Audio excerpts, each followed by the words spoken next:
Well, hello and welcome to another episode of Your Manchester with me, Brandon McCaffrey, and Caroline Whitehead. Oh, we've not been on the show in a while together. 9 months. I could have had a baby. Oh, you could have. I've not had you in a while, love. Well, you're here with us on our St. Patrick's Day special. Yeah, I just thought we've had a bit of a faux pas because I thought this was green. Right. I had a bit of a moment going, this is definitely blue. So if anyone wants to do a poll of some sort, definitely side Pop with it me. on the chat. Is this not green? Definitely blue. Or Egyptian green? Egyptian green! I've just put that in there, made that up. So what have you been up to anyway? We did the International Women's Day Festival. You did? Which was fantastic. So your Manchester team were there doing the filming, which was awesome. So in a couple of weeks, you'll actually see the footage from that. It was brilliant. People left the Bridgewater Hall TEDx and came to us. More vibe, loads going on. Oh, fair. You've also had a wee trip out of the studio this week, which we'll see more of later on. So absolutely. What about you?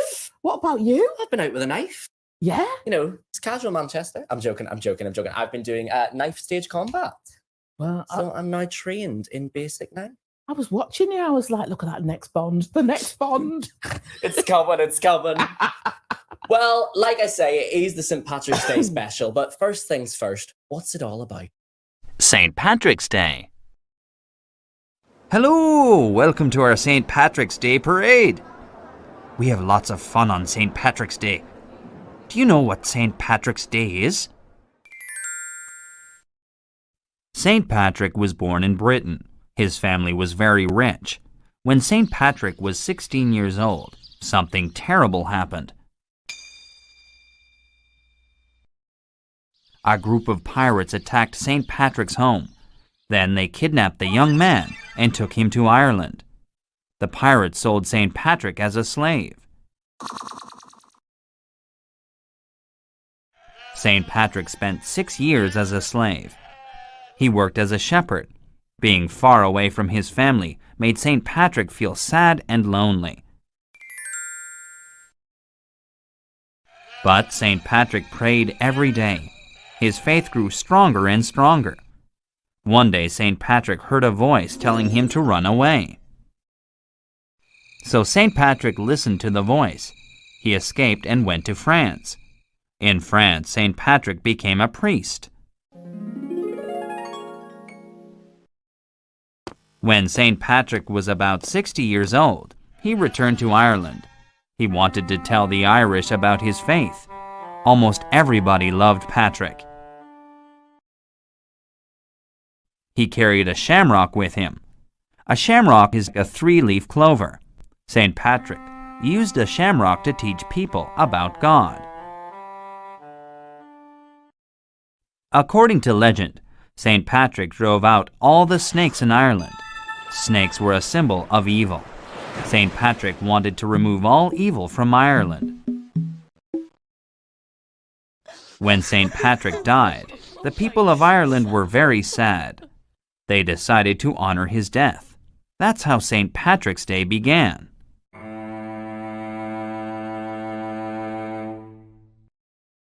Can you guess why we are all wearing green? Green is the color of spring. Since St. Patrick died in the spring, we wear green to show that we honor him.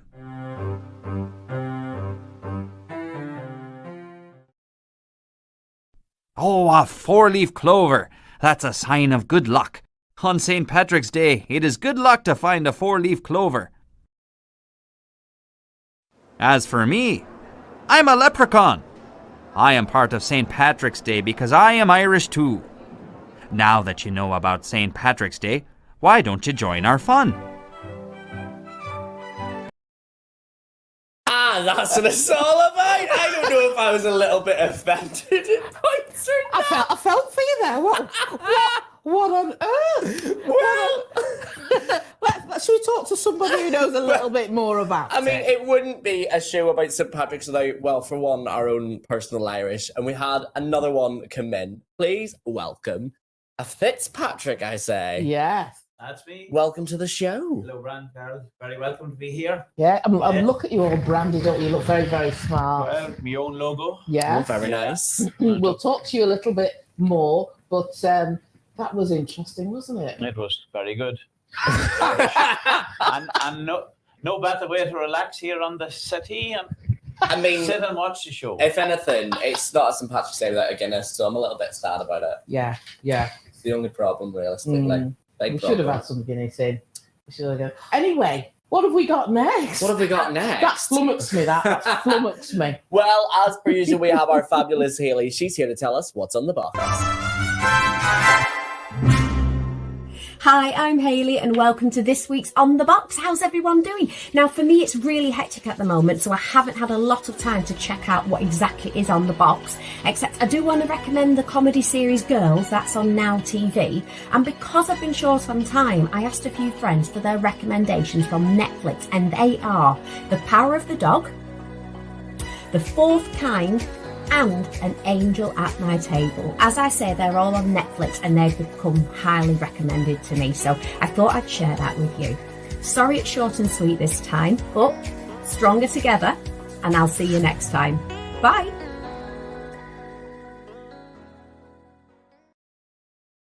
Short and sweet. Oh, bless her. And she's tiny as well, isn't she? She is tiny. She's short and sweet herself. She is. So I've got some notes here. So our next guest is Lavender Rodriguez. Yes. So they're Manchester-based composer, musician. Lavender. And they're here. Yeah. Oh gosh, there you are, right there. Lavender, I'm just going to do a bit of an intro so people know who you are. You pride yourself in being creative and using the output to explore and express a plethora of ideas because you're a composer. The work represents itself through the electronic Afrobeat outlet, which sounds so cool. After taking a break during the pandemic, you've returned to Manchester scene with new music that celebrates and explores intersectionality of queerness, mixed race, and other life experiences. Welcome to your Manchester, Lavender. Certainly got a roster of things there. Yeah, it's quite a lot. Thank you for having me. Welcome to the show. Now, like Caroline's explained, you've done quite a bit. We know that you were actually the resident composer at the National Youth Orchestra from 2017 to 2018. That's pretty massive. What was that like for you to become a composer at almost quite a young age? You know what? It wasn't too bad. I didn't think it would happen. I didn't see myself as a composer at that point. I was kind of just writing on the whim, and I applied, and I was rejected as a violinist for 2 years prior to that. So it was a nice validating experience. That I was a good musician, you know. Because it's obviously it's such a different world to go from playing music to then creating your own. What exactly is your process to create these things? Oh, I think I generally start with some sort of like influence, a piece maybe, or a story, and then a lot of scribbling, a lot of drawing, a lot of mind mapping, and then I get there eventually, kind of come up with ideas. Yeah. That's fair, because obviously, you know, you've got songs such as you've got Petrichor and Sonorous Solitude. You know, they aren't typical names for songs at all. So I can completely see where you're coming from. It feels like you've got quite a creative process you go through to get there.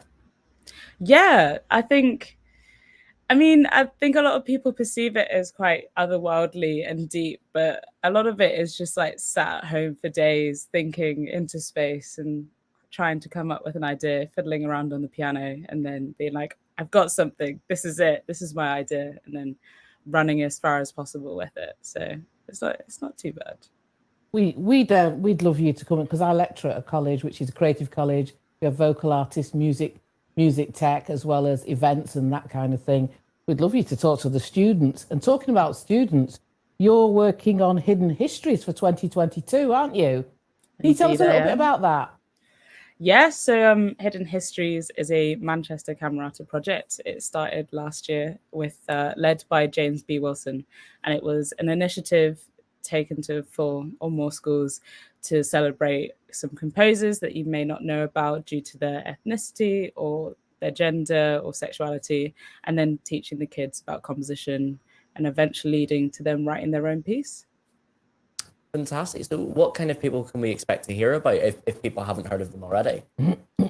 So this year I picked 4 composers that kind of spoke to me a lot in various different ways. I picked Julius Eastman, I picked Undine Smithmore, Scott Joplin, and Ruth Gibbs. And 3 of them are African American. So obviously looking at ethnicity and how that affected their lives. Two of them are female identifying as well. And Julius Eastman is queer, and that played a lot into his music too. That's fantastic. Scott Joplin, like born in 1860 something. Yeah. Quite early. Gosh. It's great that you're playing so many minority things are out there, especially because you yourself identify as they, them. So that's obviously quite powerful for you when discussing these kind of people. Yeah, I think it's really important, especially like my upbringing is rooted in femininity, and I can't take that away. And a lot of people still perceive me as quite female. And so I think it's important to like identify that, and it does play a lot into how people perceive you in the industry back then as well as now. So it wouldn't be fair to take that away. It would be fair to take away those voices either. They're just as important. Absolutely. So when is this kind of project happening then? So we started in February, and we had the entirety of February to do the workshops, and we toured Cheshire, 4 different schools in Cheshire, going through different compositional techniques and helping them develop their pieces. We've had a 2-week break as I kind of make sure the pieces make sense and arrange them for a selection of Manchester Camerata players, and a week today that they get to hear their pieces being performed live. Fantastic. Oh, that's brilliant. That's brilliant. Oh, and whereabouts? In one of the schools that have volunteered their school hall. I can't remember off the top of my head, but it was ever so kind of them to have everyone else come in and let us use the space. That's fantastic. Now, obviously, you're not just doing that in Manchester. On the 1st of May, you're doing Sounds from the Other City at the Pint Pot. Indeed, I am. That got launched yesterday. I'm very excited for that. Oh, we're very quick on that then. I didn't realise we were so quick on that. Yeah. What You can are. people expect to see from that? So it's a completely different side to essentially classical composition. I do a lot of electronic music, and I self-produce. I play a bit of bass as well. And so I've been working on a concept EP that looks at, I guess, my experiences, but over the course of a day. So the moment you wake up, you're feeling a bit groggy, you don't want to go to work, all the way through to the evening when you're partying hard and you're not really looking back. So yeah, I'm really excited to be performing some of those songs, and I'm also helping promote it because I work as a music promoter as well. Fantastic. Well, thank you very much for coming on the show to let us know. And you look so well considering you don't sleep. I know, it's mad. All these projects. I won't tell you my skincare routine. Yeah, that's the next thing. Thank you so much for your time. Thank you, Lavender. And thank you very much to Lavender. And if you want to catch them, you can catch them on the 1st of May at the Pint Pot. Yeah, and the 23rd next week. And the 23rd, yes. Fantastic. Now, like I say, some sections of this show, it wouldn't be the show without. And we always need that moment to calm us down. Oh, yes. For the minute of Mojo. Yeah.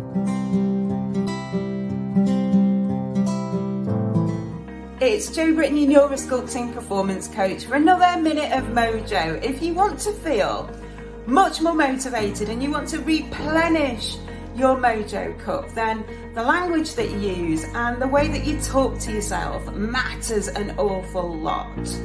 One of the words that is guaranteed to drain my Mojo cup is the word should. It's like that waggy finger telling you off. It's rooted in shame and guilt. So if you want to feel much more motivated, replace that word with something like choose. Instead of, oh, I should go and do some exercise, but I'm not going to, try, I choose to do some exercise and I'm enjoying it. I'll be back next time for another Minute of Mojo. In the meantime, you can come and connect with me on my Instagram account, jobritton.mojo.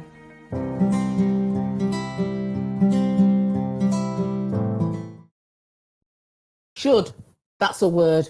She doesn't like the word should. No, she's right. And she's right. She's right. She always just relax. She does. She does. She does. I love Jo. While she relaxes us, we said we were coming back to this. Kevin is here to tell us all about how wild we can get instead of being relaxed. Well, you just have to go down to the place to be and Well- party for the night. What exactly is the place to be for people then? Well, it's St. Kentigern's Irish Social Club that started in 1971, selling the first pint and never stopped. Right. And I had the pleasure of taking it over in 2002, which is 20 years later. Yes, 20 years. It's your 50th anniversary this year as well. 50 years of yeah, well, it should have been last year, but with the COVID There was a wee year, thing going on last don't year. worry about that. So we'll celebrate it this year, yes. So we're looking for old photographs over the years. If anyone has any out there to put it up on social media and share the story and entertain the people and the youngsters coming around to see what the club is all about, because it's important to keep it going. Like, it has been good. We've raised over 1.7 million for charity. Fantastic. For various different charities all over Manchester in the 20 years I've been there. So that on its own is a great feat. And to the people's lives that was for, or the charities that was involved with the people that was sick, to the families that organised it, it's a credit to each and every one of them. And our memories is always be there on different nights. So it was one night we raised up on £30,000, 30,500 on the one night in the club. And that was unbelievable. I've been in there a few times. I used to have a house back to back because there was. I wasn't you that was complaining. No, Do you know what it could have been now? No, because I remember getting out of bed and coming round. Thinking, well, You heard a party on and you went, right, we're right, let's go. Out. And I came round. You're one of the lucky ones that can get out of bed. Yeah.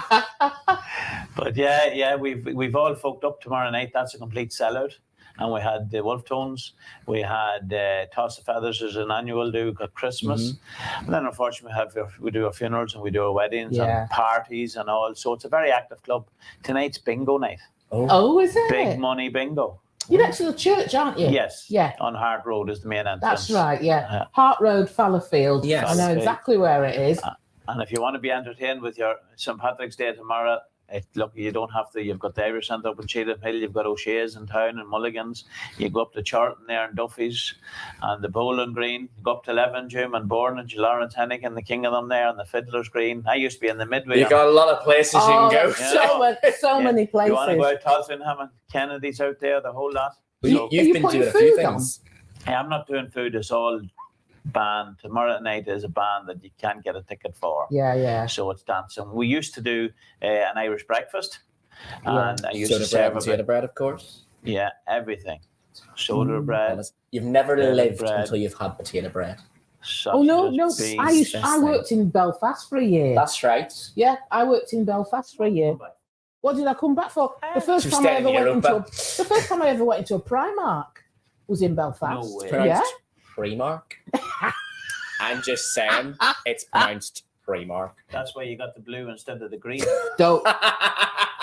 Hey, you're a guest here. Don't start. Sorry.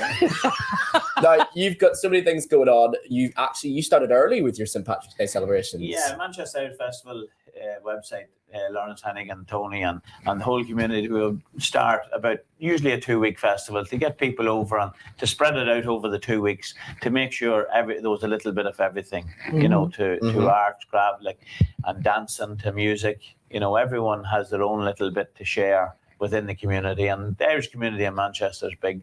Yeah, It's big. It's rising up all these flats and buildings. Yeah. That Renegade crowd there, they won't stop building. Tell me about it. It weaves into the Caribbean community. Yeah. It weaves everywhere. I want to say a big shout out, because they'll tell me off if I don't. All the O'Grady's in Cushendall and the Websters in Dundalk.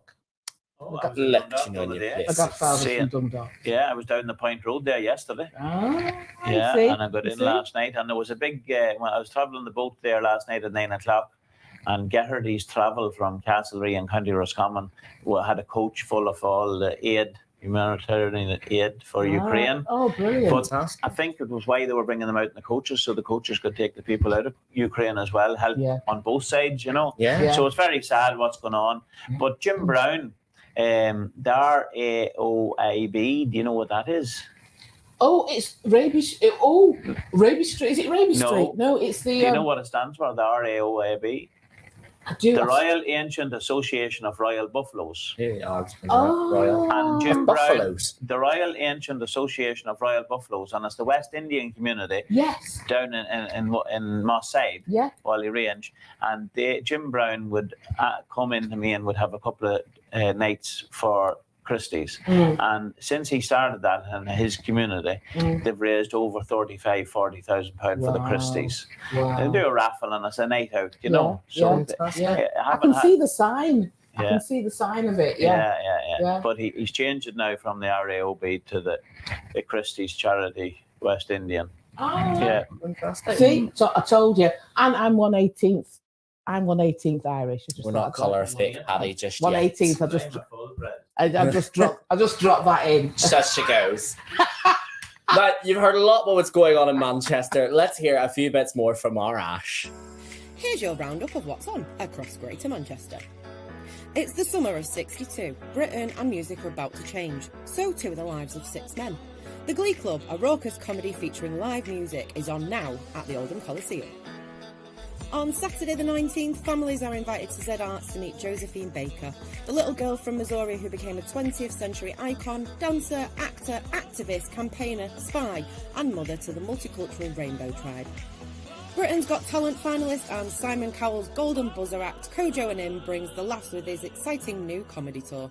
It's on at the Frog and Bucket for one night only on the 23rd of this month. Also on the 23rd, the sensational award-winning Joseph and the Amazing Technicolor Dreamcoat opens at the Manchester Opera House and runs for 2 weeks only, starring Jack Yarrow, Alexandra Burke and Jason Donovan. That's it from me this week. Remember, if you have an event you'd like us to mention, just drop us a line. Contact us at yourmcr.com. Okay, and here with me now in the studio is singer, songwriter, actor and presenter David Ribby, everybody. Hello! Ahead of his UK tour of Dreamboats and Petticoats. How's it going? Going all right, yeah. It's great. It's we're in our 3rd week of touring now. Oh, wow, so it's still quite early days, but it's exciting. It's a fun show. Yeah. I get to sing some amazing songs. Yeah. How's it going in Manchester as well? I love Manchester. I was here back in 2017 with Mamma Mia for 4 weeks. And I kind of got to know the city really well. And so just coming back and sort of revisiting loads of places that we went before. I just love the city. It's so friendly. It is. It's quite welcoming as well, isn't it? Oh, so welcoming. And also, I know, I probably shouldn't say this, but when you get Midlands Northern audience, they're completely different from a Southern audience. Really? We opened in Windsor, which is much more, I guess, polite. Much more sort of they sit there and they watch the show and they clap nicely. But here everyone's off, aren't they? We've been cheering. We had people dancing in the aisles last night. It's great. Oh, wow. Yeah. Yeah, I mean, especially since after, the L word, lockdown and COVID and everything,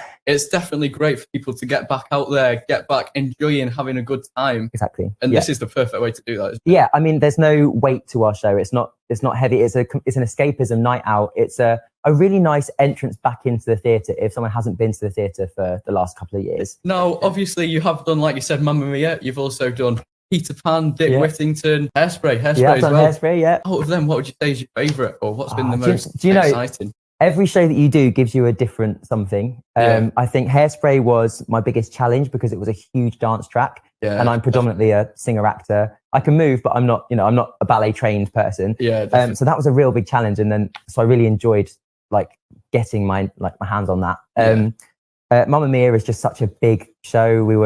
We never had a non-sold out audience, so it was so it's just a big hen party the whole time, isn't it? That one was really fun. My heart is with my very first job, which was Dreamboats and Petticoats 1, which was 11 years ago now, I think, 12 years ago. So this is like the sequel to that, isn't it? So this is set maybe 6 or 7 years later than that.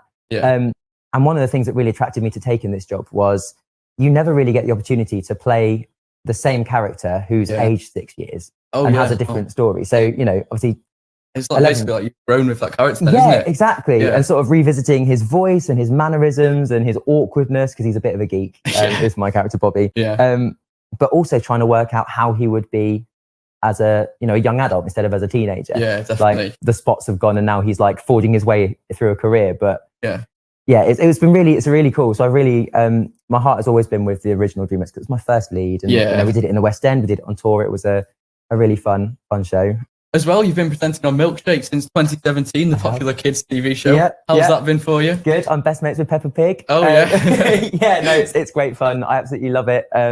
early mornings, but you know, coffee and a prayer, and I'm good to go. Yeah. So yeah, I love it, and that's ongoing. So it probably helps knowing that you're making kids' days, and that when people get older, they'll remember you person, and in a few years, you'll be getting people saying, "Yeah, amazing. For Milkshake, I remember you." It's strange, really, because people ask me like, do I ever get recognised and stuff? But the age, the kind of demographic of Milkshake is maybe like up to 6 or 7 years old. So I think in their minds, I'm this little like 3-inch thing that lives in their telly. I'm looking forward. I think it'll be interesting in 5 or 6 years' time when the 6-year-olds are now 12. Oh, I know. Well, that was like me watching Milkshake as a kid, and now it's all them shows, Peppa Pig, Ben and Holly's Little Kingdom. And also with your career and aspirations for people, it's obviously such a difficult industry to get into, and you've got to stand out. And it's not necessarily one where you've got the job and then it's secure. Yeah. For example, after Dreamboats and Petticoats, you're going to have to look for the next. Yeah, I guess so, yeah. Have you got any advice for people about that? I mean, you've just got to work hard, and you've got to accept that you're going to get a million no's before you get one yes. It's I think the theatre industry in particular is an industry where you've got to be okay with rejection. Well, I mean, I'm sure all these songs that you're constantly doing in your head, going over and over again, you'll just be, singing in the shower all these songs over and over again. It's when you're walking through a supermarket and it starts playing on the tannoy, and you're like, oh no, no, oh no, it's my day off. I know, and all these, you've done so many, there's so many songs in each of these musicals, and just in life every day, and it helps so many people get through things like hard times and get through everyday life. For sure, Does it help you in any way? Yeah, totally. I think music is one of the best ways to stay healthy. I've always felt like that. If ever I'm down, I put on a CD, or I put on a CD. How old am I? I put on Spotify. Yeah, absolutely. Or other streaming programs. Oh yeah. Yeah, it's strange when songs come on from shows that you're in, because you automatically associate them with work. Or you hear yourself and then you think, what's going on there? Yeah, there's something going on at the moment where, because I've listened to these songs so much on Spotify when learning them, now when I've just got a random gym playlist on, suddenly Roy Orbison will play, and I'll be like, no, I've stop my workout. Well, if you're in Manchester and you want that last minute enjoyment and motivation to get out, get into the theatre and have a good time, then make sure you book your tickets. And David, well, thank you for coming into the studio today and talking to me. Cheers, bud. And we'll head back to the studio with Brandon and Carol now. Do you know, it's amazing. It's like he just swaps into me. He just phases into you. Our Ollie, I'm your Auntie Carol loves you. Bless him. Yeah, he is a sweetheart. He is a sweetheart. Yeah. Now, also going on in Manchester, which we didn't actually get a chance to say in our What's On guide, is the Statement Manchester, which is happening on the 26th of March, this next Saturday. I thought it was this Saturday. Next Saturday at Tribeca. You've got such people as Glenn Aston, Terry Crawford, Mark Pemberton, and Buddy and Rekka, I think that says. Mm-hmm. So you can catch all that, don't forget. But things we got to catch up on is where our Carol's been. Oh, Come God. with me and you'll be in a world of pure imagination. Chocolate. Welcome one and all to the chocolate factory at the Trafford Centre. Once seen in Madrid, Barcelona, and in London, now here in Manchester, gracing the Northwest with its chocolatey chocolateness. Ah, this is the life. A throne and chocolate. Beautiful. Now it is time to venture into the next area, which is Cloudland. Be careful not to float away, otherwise you will end up in the clouds. Bye-bye. I have had a bit of a nibble, although I'm not stood in front of chocolate, I'm stood in front of marshmallow foams, huge ones stuck in a cloud. Anyway, I'm going to go over here because I've spotted, I think they're unicorns, but there might be horses with ice cream cones on their head. What you can actually do is get on a trampoline cupcake and bounce about. Of all the people to send from the Your Manchester team, they've sent me to bounce about. And I need more sugar in me to actually get this done properly. Apparently, I'm in here with lots of little people, and they're all looking at me really weirdly. Belinda's going to love this, actually. And I suppose once I get used to it... Don't throw them at me! So this is some of your 5 a day. It's literally fruit, but with vitamin brown on it. And come over here. And this is the till. So because I'm really special, look at that, I'm so cute. They've let me behind the till. Hello. So chocolate is big business. Better than Willy Wonka? Oh, for sure, yes. Oh, most definitely. I've had too much chocolate and I'm going out of my mind. All the little chocolate balls, I'm not allowed to touch them because they're all very special, and they come through here. I'm clearly making this up. And they come through here, and this is all a fantastic chocolate.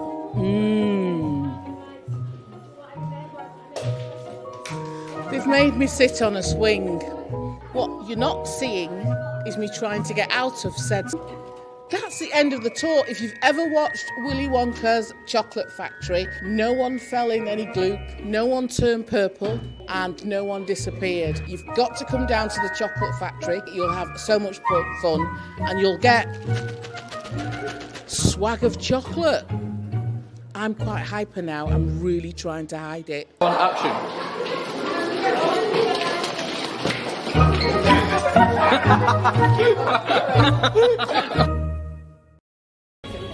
Paul? What's that? You just caught me eating. I'm just eating a pizza. Well, we're waiting to hear the weather. Hurry up. All right. Get it down, yeah. Give me 1 moment. Go I'll on. get it down minute. Go on then. Get it in you. Hello, my lovely weather watchers, and welcome to this week's weather forecast with me, Paul Rudd. And I'm here in Manchester this week, and it's absolutely buzzing. It's St Patrick's Day tomorrow, and if you think the sun's shining out of my backside, it is going to do this week.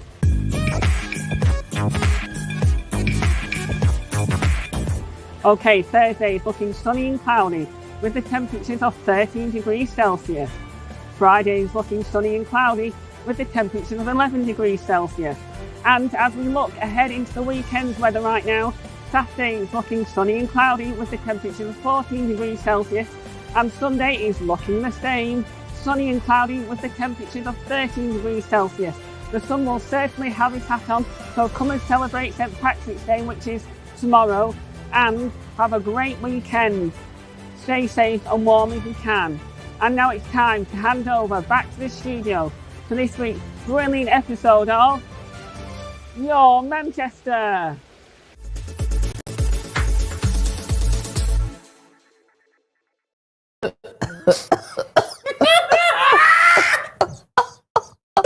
So, did you go into a world of pure imagination?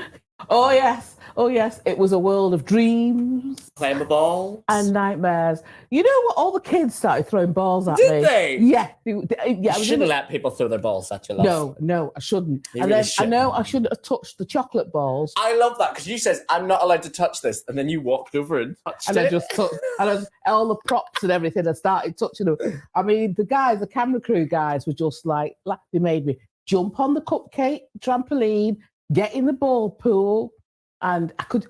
When I was sitting down, I thought, "Oh, I've got some She's got some balls up in her. I don't even think there's an innuendo to fit that one. I don't think there is. Oh, anyway, it's really good. Trafford Centre, next to Boots, downstairs, the chocolate factory. Go there. Half term's coming up. It's Easter. Go there with your little ones, your 12-year-olds. If you take 12-year-olds, You they'll be like this. 26-year-olds, you do you. What did you think of that kit? I've seen it. What's it like for a 4 and 2-year-old?